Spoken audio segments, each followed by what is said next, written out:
And done. Okay. And done.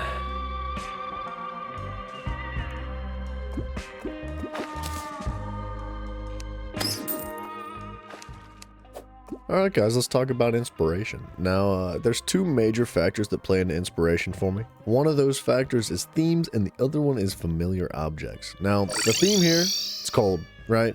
Where the theme can be followed by a couple different things. It could be followed by the biome and the environment. It could be followed by objects that are in those environments. But essentially, this is what you're looking at, man. We got ourselves a little bit of an ice castle, and the castle is the familiar object. It doesn't necessarily have to fit or make a ton of sense, but we're all very comfortable and familiar with castles. At least I would assume so, right? You've almost guaranteed to build yourself a castle to begin with at one point. Now, the deal is, if you're having a hard time coming up with inspiration, it's best to keep it simple, right? Go back to your roots, find something comfortable and simple and easy. In this case, for me, it was a castle.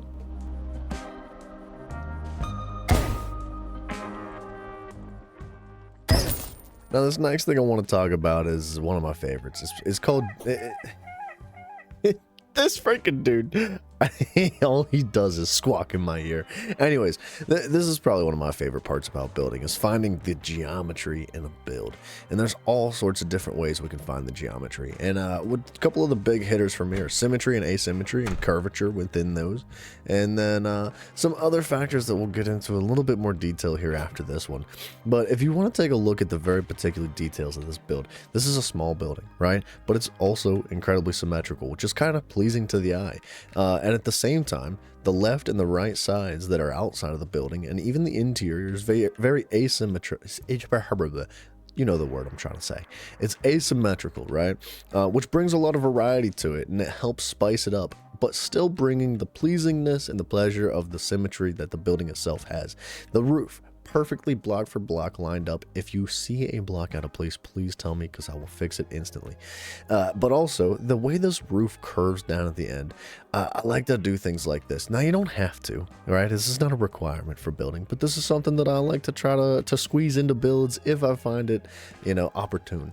And that is to bring curvature like this shape that the roof brings down with the rest of the buildings. It follows the plants and the walls, and even on this other side, although this back wall is a little bit square and flat and doesn't necessarily follow it, the objects sitting in front of it do, so that between the tiki torch and the spears, this follows this curvature down, which brings a real pleasing shape and sight to the eye, right?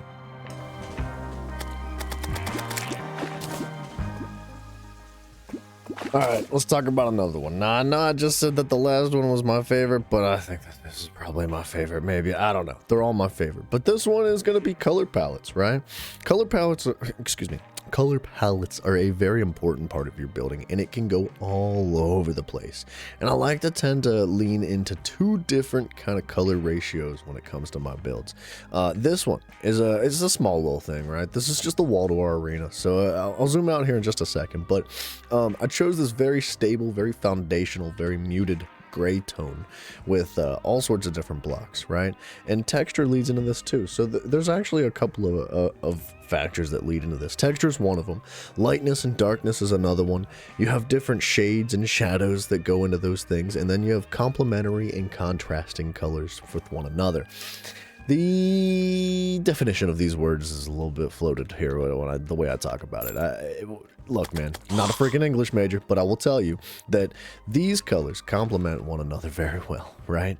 The orange and the yellow and the brown almost, these all go and complement each other very well, right? They work together, and even with this nice bright thing, it still complements the color tones very nicely. But as you work into this grayer muted tones with the bricks and the rocks, it actually contrasts very nicely. So you got this very strong, very foundational sense from the darker colors at the lower half, and then as you work your way up, you get these brighter colors to kind of mix it in together. And this is a very interesting aspect when it comes to builds. In fact, I'll give you another example if we go over here. Pay no mind to the half-baked build behind this, but this is another one, right? We have a sword here that's faded into the background, and I wanted something that's very light, very, the texture is difficult, right? So I'm not overly familiar with every object in this game, but I was working with what I had at the time, and this happens to be, I think, marble. Marble has almost a metal-y kind of look, especially once you actuate it and put it into the background, but it's also very flat. The texture matters heavily. It's almost less about the color than it is about the texture. It just depends on what you're going for, because you can build creatively here, right? You're not locked behind anything. But then at the same time, we have very contrasting colors. So it goes from almost completely white to almost completely black with a little bit of a blue tone. And then we've got this nice bright outline that just complements it very well in contrast at the same time. Now, the words that I'm trying to think of, the light and the dark affect things very nicely. So if you want to bring attention to something, you can have some much darker tones around the outside. This is a good example with the bones, right? They're not very dark, but they're not nearly as bright and poppy and in your face as the lights are here. So you can kind of bring your attention away. Now, this is a little bit of something here. This gets very dark, and being nighttime, it kind of makes it a little bit more difficult to see. But this is something I would say maybe to try to avoid in your builds, is this extreme lack of balance when it comes to the light and the dark, and textures and colors can absolutely play a role in that.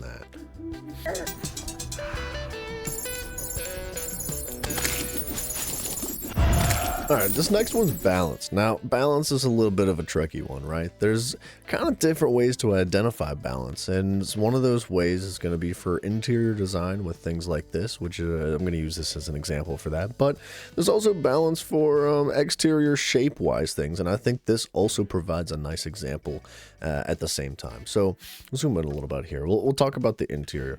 When it comes to balance, there's a couple factors. There's busyness and there's emptiness, and both of those work together to create what I would consider to be organized chaos. Now, this is clearly a video game. There's not a whole lot of realism in here, but you want to try to implement things like that. So you have stability with structural things. You have a nice slanted roof to kind of represent what you see in your day-to-day life. And then you also have, well, the ladder doesn't make a whole lot of sense, but you've got rooms separated with a little bit of something and a little bit of nothing, right? So this empty space on the wall right here, there's not too much of that, right? But there's not too little at the same time. And you can fill that empty space with all sorts of things. You have a million trillion little tools at your disposal, between hats and books and shelves and tables and chairs and all these different things that kind of work together, that you don't want to repeat them too much. You don't want 10 beds in the same room. You don't want the whole wall filled with nothing but books. So use them all sparingly, right? But when it comes to filling the interior, you also don't want to go overboard. You don't want it to be too busy, you know? You don't want to fill it up with a billion trillion things, but you don't want it to be too empty at the same time. So finding that sweet spot, finding that balance, and all of that is going to coordinate together to make what I would consider to be the organized chaos of it all. And if you want to talk about that on the outside perspective as well, aside from the interior work, you can, well, okay, don't look it down there. It's a little bit ugly right now, but we're talking about what's up here, okay? This busyness, right? The building itself is fairly plain, fairly simple. There's not a whole lot going on. And when it comes to the chains with the structural support, this is also fairly simple. There's not too much going on. But if it were to only be too little going on, not a whole lot of something happening, it would get a little bit dry, a little bit boring. So in order to counterbalance all of that out, we've got these sharp spikes down at the bottom, which we can actually zoom into. And woo, we don't want that. This is funky, right? This is what I would consider to be a little bit more on the unorganized side of chaos, but it balances it out very nicely with the organized chaos up top. And I would say that you don't want too much of this and you don't want too much of this, but at the same time, you don't want too little of either one of them either. So yeah, I think that's what we're going here with when it comes to balance and the chaos that they bring with one another. And you can also see that all these factors that we've talked about before with the color palettes and the geometry is all playing a nice role with the curvature and the shape and the asymmetry, with the building being just a little bit sideways when it comes to this. So there's a little space over here and less space over here, but the perfectly aligned chains, it all brings it together very nice to make a cozy little house house that you can be satisfied by just staring at and not actually living in, because the goblin takes all your money and lives here anyway.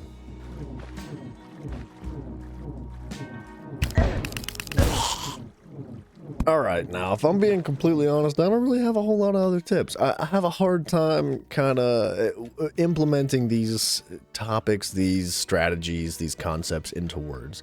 And I don't know if I did the best of job. So if you guys have any tips, any tricks, please by all means let me know in the comments down below, and I would love to hear them. Or if you have a better way to define the things that I've been trying to describe, please by all means give me a shout, give me a hand here. But I figured I could wrap this bad boy up by just showing off a little bit of the things that I've built along through this world. Now, this was something I really enjoyed. I really enjoyed this, and I like to think that I took all of the concepts that I've talked about and put them into every build, but that's not necessarily true. I can't say that I did that, but I can say that the shapes and the asymmetry and the natural color patterns and the textures all go very nicely with this.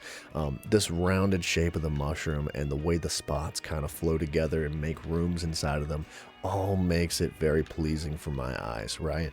The interior is definitely a lot to be left desired. There's not a whole lot going on in the interior, but to help make up for that lack of inside work, I placed a bunch of holes in the walls, which oddly still allow the people to live there, but it's fine. Look, it breaks things up like that.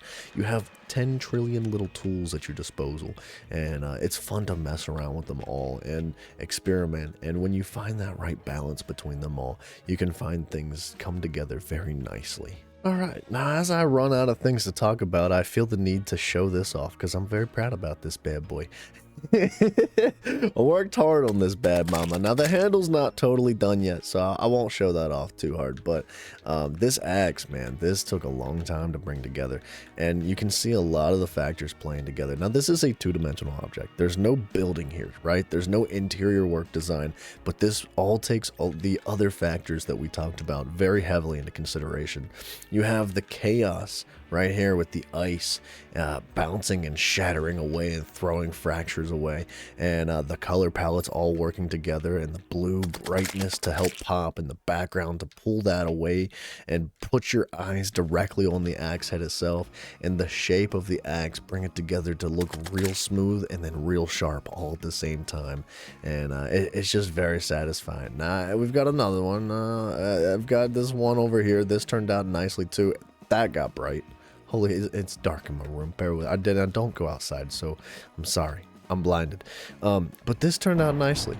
In fact, the atmosphere is a very large part of building that I don't think I really mentioned before, but it does provide a very nice level of balance when it comes to the style and the build that you're going for. So atmosphere can be provided in all sorts of different ways.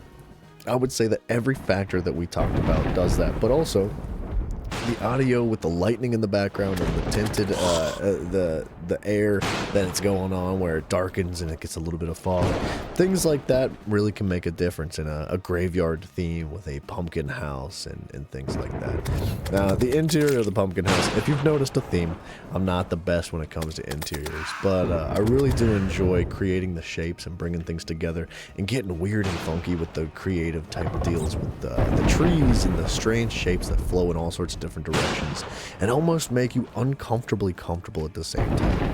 Now, I've got one last thing that I want to show you guys before we wrap up here, and I can't say I'm overly proud of this, but this is a good example as to what not to do, in my opinion, of crowded interiors. I think that this bottom half inside here, with all these repetitive beds and repetitive barrels, this was lazily thrown together, and I will definitely admit that that's the fact. It just does not please me very much. I don't love how this turned out, and a little something with the sails could probably be done too. The shapes didn't quite come together the way I thought, but I think that brings me to my final point, which would be patience. One of the biggest deals, in my opinion, when it comes to building is just taking your time and being patient. Now, at the same time, with something like this being a little overcrowded, this room right here, simple, small, sweet, turned out nice. I like it. So yeah, that's the biggest one, man. Just take your time with the builds and things like that. There's no reason to rush it. just enjoy the process. And as you do, you'll learn things and you'll grow along the way.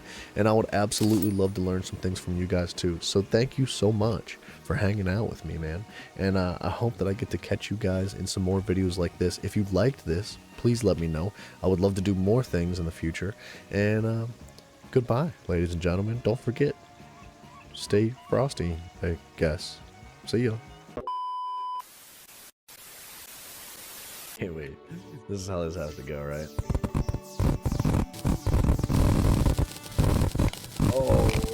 Oh, it hurts. Everything that just happened doesn't hurt this bad.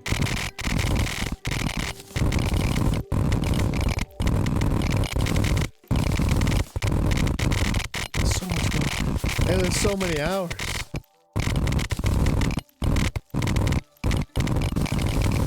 Just so much time. So much effort.